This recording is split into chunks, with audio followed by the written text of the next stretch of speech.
because of a penalty on special teams, Kentucky is going to start this series backed up on their own 10-yard line, and it's about just starting the second quarter. It'll be 1st and 10. We're up 21-0.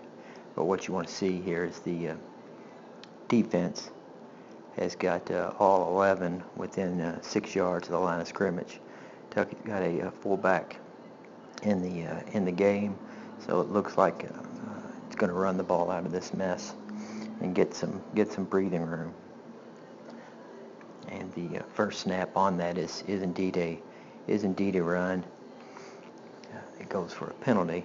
Now look how they attacked the force player here with the play action, draws him inside, and then able to go ahead and keep it to the outside. There was a holding illegal shift penalty that backed him up 5 yards.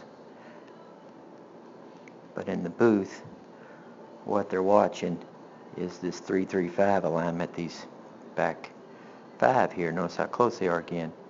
Now these two are both reading number 2. So depending on what number 2 does, depends on what each one of them is going to do. When number 2 comes out, that means he's going to have him, so he's going to come up on the play. So he stops, he's going to come up. Had the ball been thrown over there, he'd have read it perfectly. So the offensive coordinator is getting that in his ear, knowing going forward that a good likelihood that he could run him on a switch verticals and be able to put him into a bind. So what we'll do here now is get into the same alignment, and we're going to run switch verticals. Now that's going to put that player onto the outside leverage of him to try to hold it.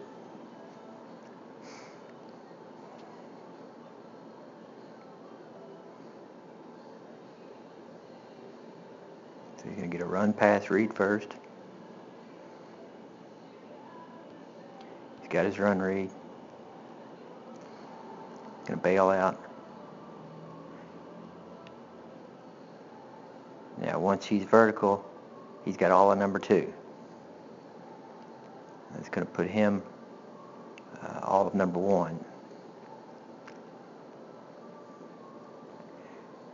Now notice Patrick here, his eyes are on that defender right there. Notice his hips are facing his receiver.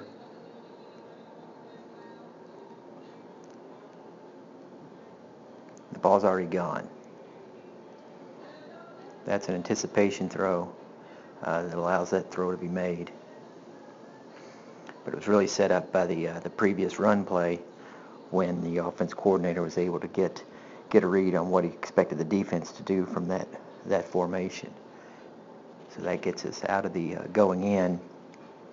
Now we're going in instead of coming out. Just work between the spotter and the offensive coordinator. Now here we're going to come back with the same thing. Now notice over here we're getting single coverage on the one side.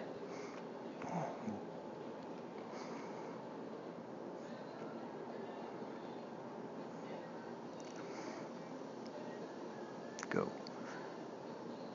So you got single coverage on that side. Here the middle linebacker just sweeps through, and I don't know the blocking scheme well enough to know whom should have slid over and picked him up, but this is just an inside zone run play, so the running back is going to be reading that guard's block. If his butt turns in, he's going to bounce it out and just move over one side. So he's about to bounce it, but the middle linebacker comes in and makes a good tackle. Again, I'm not certain who should have been coming off their combo to pick that up. Could have been multiple people. But now notice what we've done here. The very next play is Brown has now switched his formation. He put the 2 on that side. He's brought the fullback on this side. Now it looks just like the same play we just ran, except looks like we're going to go the other way.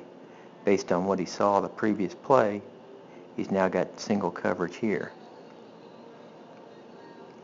So what they've called is just going to put him on a post into the middle of the field, in between the goalposts. There's the play action.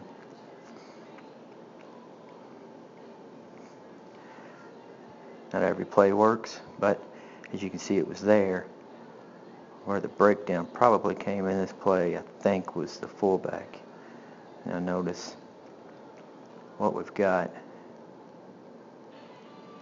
here is we've got 3 down here, and then we've got this edge overhang player here. The offensive line appears to be sliding to the right, so that means this fullback is going to have the edge man on blitz on that pickup. And if that's the case, then he ran by him. Notice he looks like he's going to pick him up right here, but then lets him be, and that player put a pop on Tolles and might have kept him from getting everything into the throw, and the reason they came up short. But again, that was just being able to read what you got from play to play, and then making the adjustment onto the next play. Excellent case. So again, we're 3 here. Now notice they've said, the heck with you all, we're going to bring this safety over here. We're not going to leave him alone when you run trips. So now we've got 3 over here, and we've got 3 up close. So that's usually a indication to go ahead and run the football.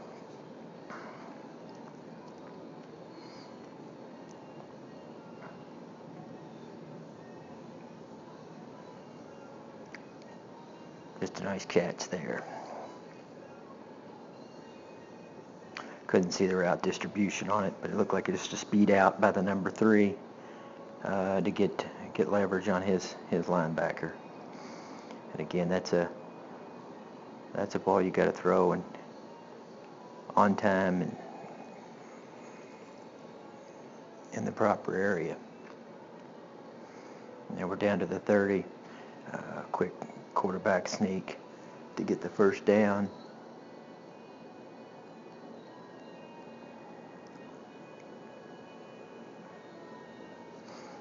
Again, we've stayed in this formation most of the series.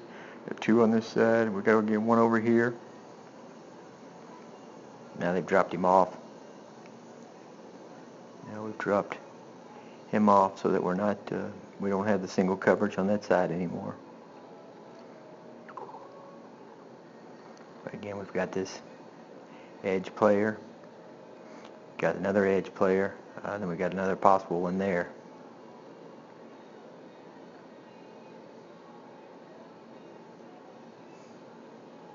So Pat knows that.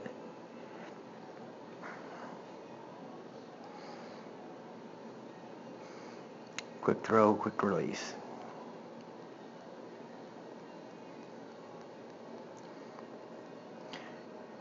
Now we're back to our normal spread set, 2 by 2.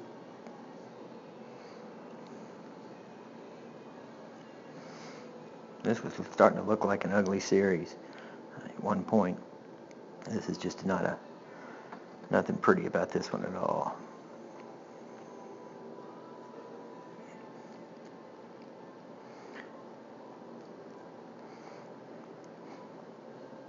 This is just a quick flat curl concept. Them 2 switching up. Take the completion, take your 2 yards, and let's get to the next play.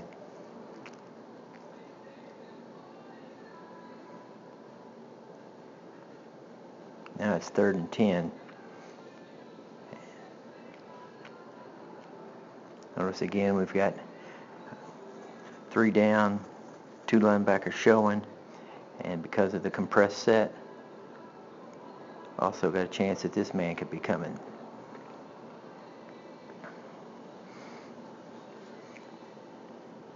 So we run a middle jailbreak screen for a touchdown. That was well blocked. Now remember, you can be downfield when the ball doesn't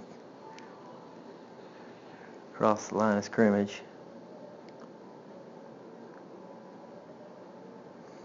So right on the line of scrimmage, so not ineligible downfield.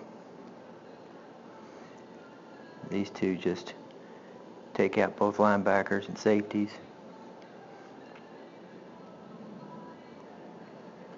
And Bone gets into the end zone.